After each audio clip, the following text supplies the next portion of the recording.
Assalamualaikum and welcome back to Responses to Critics on Quranist Network Television, QNet TV. I apologize for the long hiatus in video making.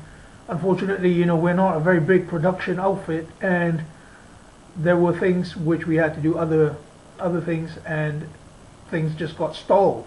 But hopefully this year, 2012, we hope to produce videos more regularly to answer the accusations made against Quranists by traditionalist Muslims. Once again, these videos are not to imply or insinuate that traditionalist Muslims are not Muslims. Astaghfirullah, we will never say something like that. But it is to suggest that there is something wrong with the traditionalist understanding of things. So, without further ado, let's begin. Today, we will be talking about the video made by, or rather the video having the response by Imam Karim Abuzaid,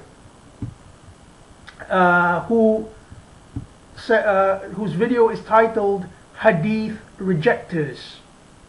So in this video is Imam Abuzaid's response. He was actually chatting online with someone, and he was responding to that person, and that person says, well, my brother-in-law is now a submitter, and that submitter says hadith is haram, only the Quran is valid. I should note that I am not defending the submitter position. The Quranists do not recognize the submitters as Quranists for the simple reason that they have removed verses from the Quran. And this is terrible. I mean, it's a terrible thing to remove verses from the Quran. But more so than that, the submitters also say that those who disagree with the submitter ways are, well, they don't have a very nice name for it either. So, this being the case, we should acknowledge that we are not submitters. I do not say hadith are haram. I'm simply saying that whatever hadith which comes to me is not obligatory on me. But the only thing obligatory on me from the Rasul is the Quran. That's the only thing. Anyone can practice any hadith he wishes. Anyone can read any hadith he wants for history. That's his business. But the Quran has to remain the sole divine source in order for us to understand Islam fully. This is not an indictment on anyone's iman. Yeah, I mean, you must be very clear here. We're not takfiris. We do not make takfir on people. The submitters use takfiri language. Quranists do not. We are not takfiris. We are not fundamentalists. We are not QFs. Quranist fundamentalists. We are Quranists, and we accept the differences. We celebrate the differences, in fact. So, without further ado, let's begin responding to Imam Karim Abuzaid. Right, so the first point which we will address by Imam Karim Abuzaid is that he quotes a hadith which says that the time will come when a man with a big belly will be sitting on a couch, and when the order comes to him from the Prophet, he's going to say, well, can I find that in the Quran? And if I can't, basically I don't have to follow it. So Imam Abu Karim is saying, well, that basically shows how bad these people are. The Prophet already predicted these people from before. This prediction, trying to change Rasulullah into some kind of fortune teller, unfortunately goes against the Quran itself. The Quran repeatedly emphasizes that the Prophet was a clear warner. He doesn't know what will happen to him. I mean, if you look at chapter 46, Al-Ahqaf, ayat 9, the Prophet says, وَمَا أَدْرِي مَا يُفْعَلُ بِي وَلَا بِكُمْ. I do not know what will happen to me or to you. I'm paraphrasing the verse here. The entire verse reads, say, I do not bring anything new from among the messengers, nor do I know what will be done with me or with you. I follow only what is revealed to me, i.e. the Quran. So he only follows the Quran basically. He doesn't know what's going to happen. And I am a nadhirun mubin, a clear warner. So he wasn't there to become your fortune teller, Imam Karim. He was there to warn. Another ayat where the Prophet was commanded to say this. So in other words, Allah commanded the Prophet to say this to the companions and to basically everyone at the time. Say, I have no power over any good and harm to myself except as Allah wills. If I had knowledge of the unseen, in other words, I don't, yeah, I should have multiplied all good and no evil should have touched me. I am a warner. In ana illa nadhirun wa bashirun, and bringing of glad tidings, liqawmi yu'minun, to the people who have iman, faith. Once again, the Prophet was not some kind of fortune teller. He did not predict this hadith. This hadith was conjured up, made up, to basically scare away people from the Quranist position. Another thing I'd like to point out to the Imam, if I can a person claim to follow the Quran and be sleeping on his couch if he actually does follow the Quran?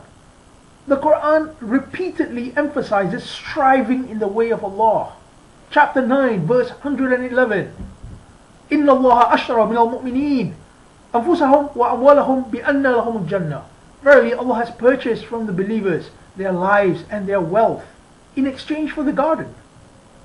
How is this possible then, that this person can say, okay, I only follow the Quran, and he's sleeping on his couch? So clearly this is a false hadith, and the person who conjured up this hadith has a poor knowledge of the Quran.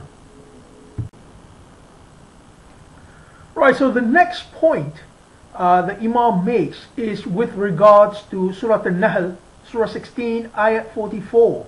And the Imam quotes, وَأَنزَلْنَا إِلَيْكَ الذِّكْرِ لِتُبَيِّنَ لِلنَّاسِ مَا نُزِّلَ إِلَيْهِمْ.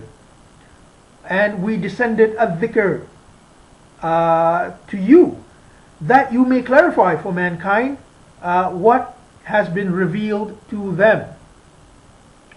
On the surface, this looks really convincing, except for one thing. This is not the entire verse. I would like to say to the Imam, if you are watching this, sir, with respect, may I ask you to quote verses fully. Do not conceal half the verses simply to make your point. Simply because Allah descended the ayat in a particular way, and you have cut off the verse halfway just to make your point. And that is a disgrace. Please do not do that. Please start by quoting the entire verse. You don't even need the entire passage. You just need the entire verse. It says, Bil Bayyinat was Zubur. That's the beginning of the verse. Bil Bayyinat was Zubur. Wa anzalna ilayka al-dhikra litubayyina lin-nas ma nuzzila ilayhim wa la'allahum yatafakkarun. Bil Bayyinat was dhikr. This is a very important point. I'm using a Saudi translation here, which is quite universal, the Abdullah Yusuf Ali one. And the translation says, with clarifications and scriptures. Bil Bayyinat was Zubur. So, Bil Bayyinat was Zubur. With clarifications and scriptures, we have sent down to you a dhikr, that you may clarify for mankind what they have, what has been revealed to them. So with clarifications, where do you find these clarifications? Have a look at chapter 98, verses 1 to 2. Let me just open it. It says, لم يكن الذين كفروا من أهل الكتاب والمشركين منفكين حتى تأتيهم البينة. So there it was bayinat, here is bayinah. It says, those who reject from among the people of the book and the polytheists, they were not going to depart until should come to them clear evidence. Again, clear clarifications. So bayinat, bayinah. So how does this surah define what bayina is? Rasulun min Allah, a messenger from Allah, the Prophet, yatlu suhufan mutahhara, rehearsing pages which have been purified. Yatlu, tilawa, yatlu, tilawa. Even to traditionalists, tilawa means the recitation of the Quran. So that's where you get the clarifications from. You get it from the Quran. The Imam did not quote half this verse simply not for us to see that it refers to the Quran. This is a disgrace. You should not do this. I hope you make a video to clarify this, because if you want to use any argument, this is not one of them. This is a terrible argument to use against us because it requires cutting off the Quran. Thank you.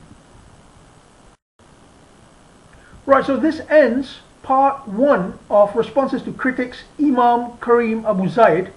I'm hoping in the next couple of days, or maybe perhaps next week, I can produce part 2. Stay tuned and do subscribe to Quranist Network Television. I promise you we will have more videos this year.